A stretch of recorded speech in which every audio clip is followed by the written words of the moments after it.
అందరికీ నమస్కారం. కూటమి ప్రభుత్వం అధికారంలోకి వచ్చి 40 రోజులైంది.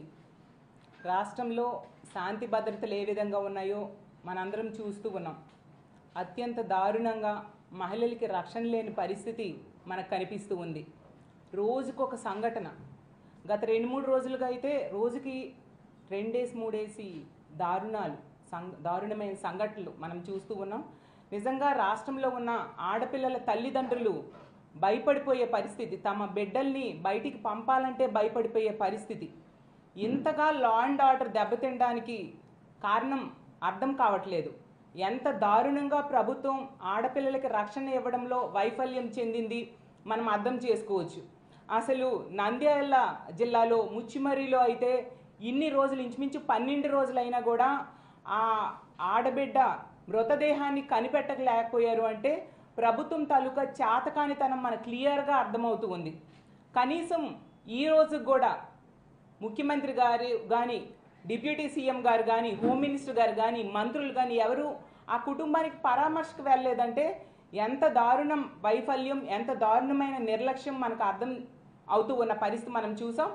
అలాగే తీసుకుంటే ఈ కూటమి ప్రభుత్వం అధికారంలోకి వచ్చిన దగ్గర నుంచి కూడా బుల్డోజర్ సంస్కృతి, బుల్డోజర్లతో వైఎస్ఆర్ కాంగ్రెస్ పార్టీ ఆఫీసుల్ని, అలాగే వైఎస్ఆర్ కాంగ్రెస్ పార్టీ నాయకుల తాలూకా బిల్డింగ్స్ని కొట్టడం మీద దృష్టి పెడుతూ ఉన్నారు కదా.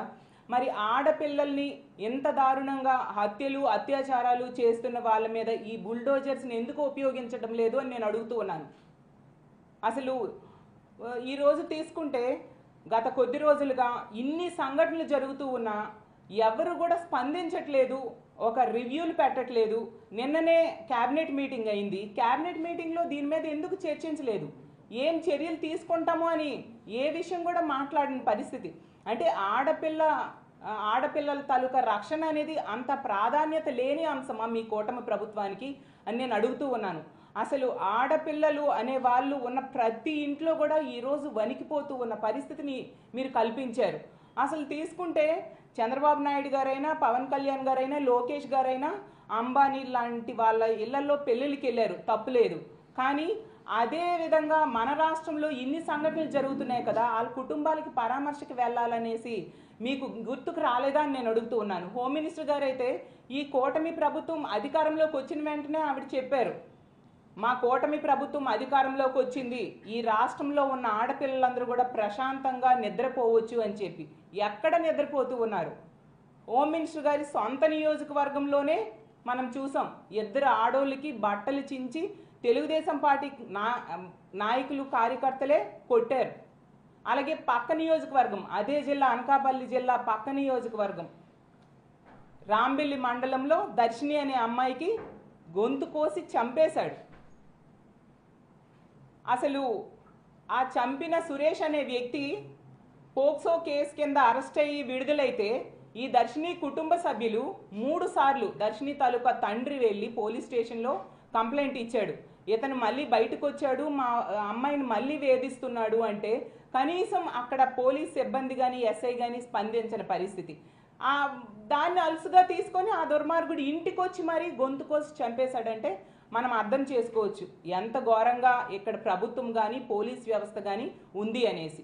హోమ్ మినిస్టర్ గారు అయితే పక్కనే ఉన్న అనకాపల్లిలో సన్మానాలకి అటెండ్ అయ్యారు. కానీ ఇదే దర్శిని తాలూకా డెడ్ బాడీకి పోస్ట్ మార్టం పక్కనే జరుగుతున్న కుటుంబానికి పరామర్శకు వెళ్ళలేదు. అంటే ఎంత నిర్లక్ష్యంగా వీళ్ళందరూ వ్యవహరిస్తూ ఉన్నారో మనం అర్థం చేసుకోవచ్చు. అలాగే అసలు లా అండ్ ఆర్డర్ ఇంతగా దెబ్బతినడానికి కారణం ఏంటంటే ఈ కూటమి ప్రభుత్వం అధికారంలోకి వచ్చిన దగ్గర నుంచి చూస్తూ ఉన్నాను, వీళ్ళు ఎంతసేపు వైఎస్ఆర్ కాంగ్రెస్ పార్టీ నాయకుల మీద కక్ష సాధింపులు చేద్దాము, వాళ్ళ బిల్డింగ్స్ లాంటివి ఎలా కూలగొడదాము, ఏ విధంగా వాళ్ళ మీద కేసులు పెడదాము, జగన్మోహన్ రెడ్డి గారి మీదో, మాజీ మంత్రుల మీదో, ఎమ్మెల్యేల మీదో ఏ విధంగా కేసులు పెడదాం అన్న దాని మీద దృష్టి పెట్టారు తప్ప వివక్ష లేకుండా పరిపాలించాలి అనే దాని మీద ఏ కోసానా దృష్టి పెట్టని పరిస్థితి మనం చూసాం. అలాగే హోమ్ మినిస్టర్ గారు మొన్న మాట్లాడారు, ఏంటి ఆడపిల్లల పట్ల అనుచితంగా ప్రవర్తిస్తే వారికి అదే చివరి రోజు అంట. అసలు ఇన్ని స్టేట్మెంట్స్ ఇస్తున్నారు, గంజాయి మీద ఉక్కుపాదం మోపుతామని కూడా స్టేట్మెంట్స్ ఇచ్చారు.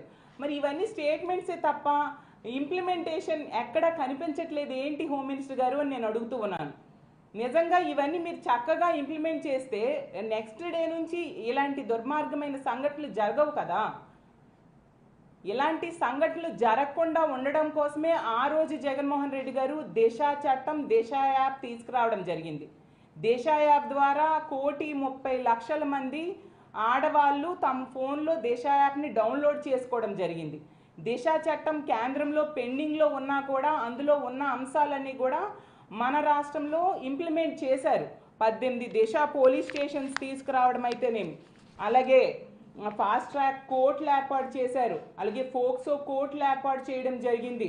అలాగే దిశ కాల్స్ కోసం 3,000 వాహనాల్ని మానిటరింగ్ కోసం, ఆడోళ్ళు ఎక్కడ ఏ ఇబ్బంది పడతారని మానిటరింగ్ కోసం 3,000 వాహనాలని వాడడం జరిగింది. అలాగే ఎవరైనా కాల్ చేస్తే దిశ యాప్లో కాల్ చేస్తే దానికోసం అన్ని రకాలుగా కాల్ చేసిన 10 నిమిషాల నుంచి 15 నిమిషాల్లో పోలీసులు వెళ్ళి వాళ్ళకి రక్షించే పరిస్థితి. ఆ విధంగా రాష్ట్రంలో 2,800 మంది మహిళల్ని, ఆడపిల్లల్ని దిశ యాప్ ద్వారా రక్షించడం మనం చూసాం. అలాగే 0 FIR కూడా జగన్మోహన్ రెడ్డి గారు తీసుకొచ్చారు.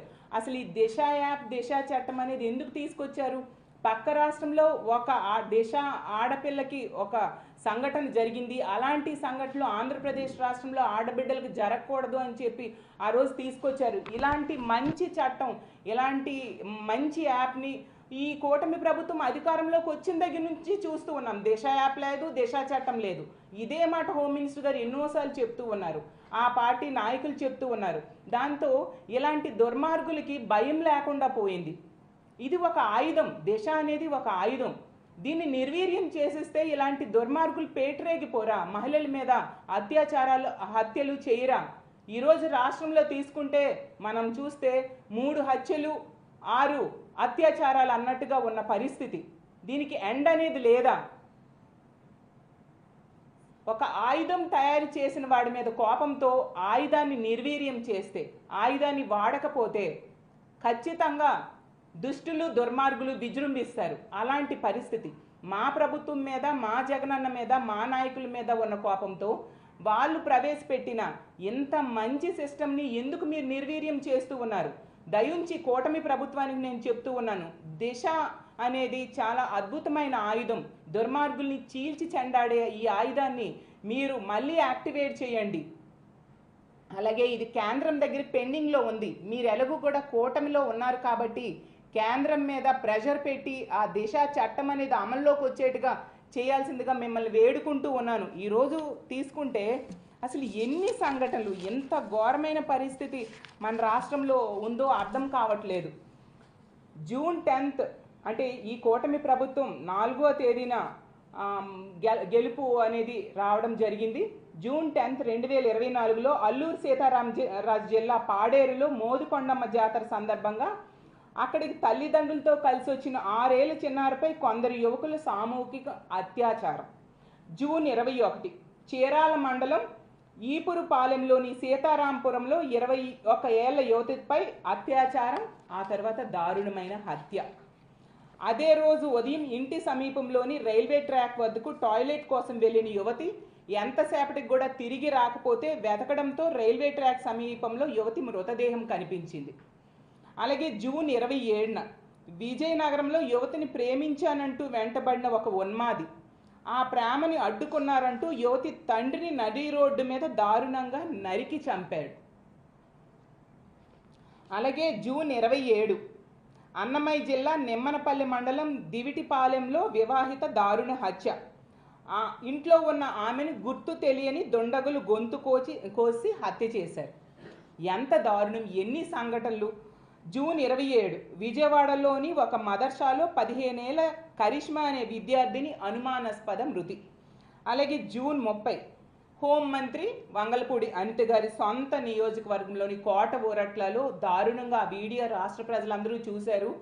2 మహిళలు, లక్ష్మి అనే మహిళ అలాగే తన తోటి కోడలు మీద కూడా బట్టలు చించేసి తెలుగుదేశం పార్టీ కార్యకర్తలే దుర్మార్గంగా కొడితే ఎవరు బాధించబడ్డారో వాళ్ళ మీదే కేసులు పెట్టారు ఈ కూటమి ప్రభుత్వం. అంత ఘోరంగా పరిపాలన, లా అండ్ ఆర్డర్ ఉంది.